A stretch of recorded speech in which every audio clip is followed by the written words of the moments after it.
ఈ రాష్ట్రంలోనే 14-19 మధ్యలో మరి సత్తెనపల్లి నియోజకవర్గంలో అనేక టాయిలెట్లు కట్టి రికార్డు బద్దలు కొట్టినటువంటి వ్యక్తి డాక్టర్ కోడెల శివప్రసాద్ గారు. ఆనాడు కూడా ఆయన బ్రతుకున్నప్పుడు కూడా సత్తెనపల్లిని నన్ను రమ్మని ఆహ్వానించారు. నేను కూడా ఆ కార్యక్రమంలో భాగస్వామిని అయ్యానని చెప్పి కూడా మీకు ఈ సందర్భంగా తెలియజేస్తున్నా.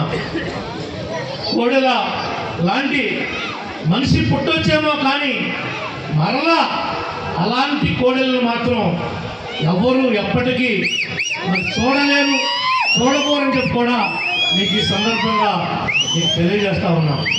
మరి నేను అనేక సందర్భాల్లో అసెంబ్లీలో కానీ బయట కానీ ఆయన రూమ్కి వెళ్ళినప్పుడు కానీ మరి ఆయనతో ఉన్నటువంటి ఏరా ప్రభాకర్ అనేటువంటి వయసు అయింది. ఆ పార్టీలో కానీ ప్రభుత్వంలో కానీ ఆయన సీనియారిటీ. ఏ రోజు నన్ను ఏరాని కూడా కనీసం సంబోధించినటువంటి విజ్ఞానం ఉన్న వ్యక్తి. ఏమా ప్రభాకర్ దా అని పనిగట్టుకుని కూర్చోబెట్టి కొన్ని విషయాల్లో అయితే నాకు ఫోన్ చేసి కూడా నాతో మాట్లాడేవాడు.